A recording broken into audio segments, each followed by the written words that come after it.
ನಮಸ್ತೆ ವೀಕ್ಷಕರೇ, ಎಲ್ಲರೂ ಹೇಗಿದ್ದೀರಾ? ಇವತ್ತು ನಾನು ಕೆಲವು ಅಮೇಝಿಂಗ್ ಫ್ಯಾಕ್ಟ್ಸ್ನ ಹೇಳ್ತಾ ಇದ್ದೀನಿ. ಸೊ ನಿಮಗೆ ಬಹಳ ಖುಷಿಯಾಗುತ್ತೆ ಇದನ್ನು ಕೇಳ್ತಾ ಹೋದರೆ. ಈ ಥರ ಎಲ್ಲ ಇದೆಯಾ ಅಂತ ನೀವು ನನಗೆ ಖಂಡಿತ ಕಮೆಂಟ್ ಮಾಡ್ತೀರಾ. ಸೊ ಹಾಗೆ ನಮ್ಮ ಚಾನಲ್ನ ಲೈಕ್ ಮಾಡಿ, ಶೇರ್ ಮಾಡಿ, ಸಬ್ಸ್ಕ್ರೈಬ್ ಮಾಡೋದನ್ನ ಮರಿಬೇಡಿ. ನಮ್ಮ ಚಾನಲಲ್ಲಿ ಈ ಥರ ಅನೇಕ ವಿಷಯಗಳನ್ನ ನಿಮಗೆ ತಿಳಿಸ್ತಾ ಇರ್ತೀನಿ. ಹಾಗಿದ್ರೆ ಬನ್ನಿ, ಮೊದಲನೇ ವಿಷಯ ಏನು ಅಂತ ನಾನು ನಿಮಗೆ ಹೇಳ್ತೀನಿ. ಹಾಗಿದ್ರೆ ಬನ್ನಿ, ಕೆಲವು ವಿಷಯಗಳನ್ನ ಇವತ್ತು ನಾನು ನಿಮಗೆ ತಿಳಿಸ್ತಾ ಹೋಗ್ತೀನಿ. ಮೊದಲನೇದೇನು ಗೊತ್ತಾ? ಸೊ ನಮಗೆ ಎಲ್ಲರಿಗೂ ಹೊಟ್ಟೆ ಇದೆ, ಹೌದಾ ಇಲ್ವಾ? ಖಂಡಿತ ಇದೆ ಅಲ್ವಾ? ಸೊ ಹೊಟ್ಟೆಯಲ್ಲಿ ನಿಮ್ಮ ಹೊಟ್ಟೆಗೆ 3-4 ದಿನಕ್ಕೊಮ್ಮೆ ಹೊಸ ಲೈನಿಂಗ್ ಬರುತ್ತಂತೆ. ಸೊ ಹೇಗೆ ಬರುತ್ತೆ ಆಗಿದ್ರೆ? ಸೊ ಹೊಟ್ಟೆಯಲ್ಲಿ ಯಾವ ಆಮ್ಲ ಇದೆ? ಹೈಡ್ರೋಕ್ಲೋರಿಕ್ ಆ್ಯಸಿಡ್ ಇದೆ ಅಲ್ವಾ? ಇದು ಎಂಥ ಪವರ್ಫುಲ್ ಆದಂಥ ಆ್ಯಸಿಡ್ ಗೊತ್ತಾ? ಇದು ಲೋಹನೂ ಕೂಡ ಕರಗಿಸುವಷ್ಟು ಶಕ್ತಿ ಇರುತ್ತಂತೆ ಇದಕ್ಕೆ. ಸೊ ಆದರೆ ನಮ್ಮ ಹೊಟ್ಟೆ ಕರಗಬಾರ್ದಲ್ವಾ? ಅದಕ್ಕೆ ಪ್ರತಿ 3-4 ದಿನಕ್ಕೊಮ್ಮೆ ಹೊಸ ಲೈನಿಂಗ್ ನಮ್ಮ ಹೊಟ್ಟೆಯಲ್ಲಿ ಬರ್ತಾ ಹೋಗುತ್ತಂತೆ. ಸೊ ನಿಮ್ಮ ಹೊಟ್ಟೆ ಲೋಹವನ್ನು ಕರಗಿಸಬಲ್ಲ ಶಕ್ತಿಯುತ ಅನ್ನೋದು ಗೊತ್ತಾಯ್ತಾ ನಿಮಗೆ? ಸೊ ಇನ್ನೇನು ಹೊಟ್ಟೆ ಕರಗಿಸ್ಬೋದು ಅಂದ್ಕೊಳ್ತೀರಾ? ಸೊ ಖಂಡಿತ ಈ ವಿಷಯ ನಿಮಗೆ ಇಂಟ್ರೆಸ್ಟಿಂಗ್ ಆಗಿತ್ತು ಅಂದ್ಕೊಳ್ತೀನಿ. ಸೊ ಹಾಗೆ ಎರಡನೇ ವಿಷಯ ಏನು ಅಂತ, ಇಲ್ಲೇನು ಕಾಣಿಸ್ತಾ ಇದೆ ನಿಮಗೆ? ಆಕ್ಟೋಪಸ್ ನೋಡಿ ಹೇಗಿದೆ ಅಂತ. ಈ ಆಕ್ಟೋಪಸ್ಗೆ ಎಷ್ಟು ಹೃದಯ ಇದೆ ಗೊತ್ತಾ ನಿಮಗೆ? 3 ಹೃದಯ ಇರುತ್ತಂತೆ ಮತ್ತು 9 ಮೆದುಳುಗಳಿರುತ್ತಂತೆ ಇದಕ್ಕೆ.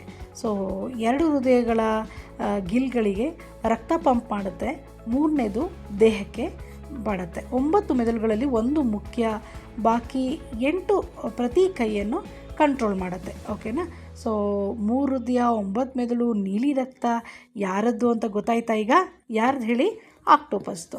ಸೊ ನಿಮ್ಮ ದೇಹಕ್ಕೆ ಒಂದು ಹೆಚ್ಚುವರಿ ಮೆದುಳು ಸಿಕ್ಕಿದ್ರೆ ಏನು ಮಾಡ್ತಿದ್ರಿ?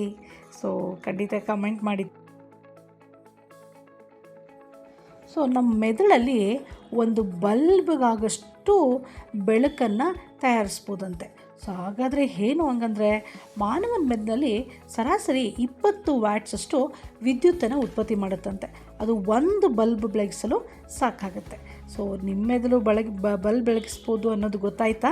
ಸೊ ಹಾಗಿದ್ರೆ ಮೆದುಳಲ್ಲಿ ಫೋನ್ ಚಾರ್ಜ್ ಮಾಡ್ಬೋದು ಅಂತ ಏನಾದರೂ ಥಿಂಕ್ ಮಾಡಿದ್ದೀರಾ? ಅದು ಖಂಡಿತ ಆಗಲ್ಲ. ಆ ಥರ ಥಿಂಕ್ ಮಾಡಬೇಡಿ. ಓಕೆನಾ? ಸೊ ನೆಕ್ಸ್ಟ್ ವಿಷಯ ಏನು? ಶಾರ್ಕ್ ಮೀನುಗಳು ಕೇಳಿದಿರಲ್ಲ, ಇದು ಮರಗಳಿಗಿಂತ ಹಳೆಯದಂತೆ. ಸೊ ನಮಗೆ ಗೊತ್ತಿರೋ ಪ್ರಕಾರ ಶಾರ್ಕ್ ಮೀನುಗಳು 400 ಮಿಲಿಯನ್ ವರ್ಷಗಳಿಂದ ಭೂಮಿಲಿ ಇದೆಯಂತೆ. ಸೊ ಮರಗಳು ಬಂದದ್ದು ಕೇವಲ 350 ಮಿಲಿಯನ್ ವರ್ಷಗಳ ಹಿಂದೆ ಅಂತ ಹೇಳಲಾಗುತ್ತೆ.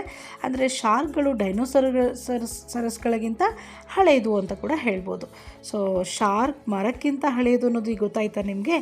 ಮತ್ತಷ್ಟು ಹಳೆಯ ಪ್ರಾಣಿಗಳನ್ನು ನಿಮಗೆ ಅದ್ರ ಬಗ್ಗೆ ಏನಾದರೂ ಗೊತ್ತಿದ್ದರೆ ಖಂಡಿತ ನಮಗೆ ಕಮೆಂಟ್ ಮಾಡಿ ತಿಳಿಸಿ. ಓಕೆನಾ? ಹಾಗೆ ಮುಂದೆ ನೋಡೋಣ. ವಾವ್, ಇಲ್ಲಿ ನೋಡಿ ಎಷ್ಟು ಕ್ಯೂಟ್ ಆಗಿದೆ ಅಲ್ವಾ? ಸ್ಲಾತ್ ಡಾಲ್ಫಿನ್ಗಿಂತ ಹೆಚ್ಚು ಉಸಿರು ಕಟ್ಟುತ್ತಂತೆ. ಸೊ ಸ್ಲಾತು ಹೃದಯದ ಇದು ಎಷ್ಟಿರುತ್ತೆ? 1/3 ಅಷ್ಟು ಇಳಿಸಿಕೆ ಉಸಿರನ್ನು 40 ನಿಮಿಷ ಇದು ಹಿಡ್ಕೊಳ್ಬೋದಂತೆ. ಡಾಲ್ಫಿನ್ಗೆ ಗರಿಷ್ಠ 10 ನಿಮಿಷ ಇರುತ್ತೆ. ಸೊ ಹಾಗೆ ಸ್ಲಾತ್ ನೀರಿನಲ್ಲಿ ಚಾಂಪಿಯನ್ ಅಂತ ಕೂಡ ಹೇಳ್ಬೋದು. ಸೊ ನೀವು ಎಷ್ಟು ಸೆಕೆಂಡ್ ಉಸಿರಿಲ್ಲದೆ ಇರಬಹುದು? ಯಾವ್ದಾದ್ರು ಯೋಚನೆ ಮಾಡಿದರೆ ಅದು ತುಂಬ ಕಷ್ಟ ಅಲ್ವಾ? ಖಂಡಿತ ಟ್ರೈ ಮಾಡಬೇಡಿ, ಅದು ಆಗಲ್ಲ. ಸೊ ಆದರೆ ನೋಡಿ ಈ ಪ್ರಾಣಿಗಳು ಎಷ್ಟು ವಿಶೇಷತೆ ಇದೆ. ಇಲ್ಲಿ ನಮ್ಮ ನಾಲಿಗೆ ಕಾಣಿಸ್ತಾ ಇದೆ ಅಲ್ವಾ?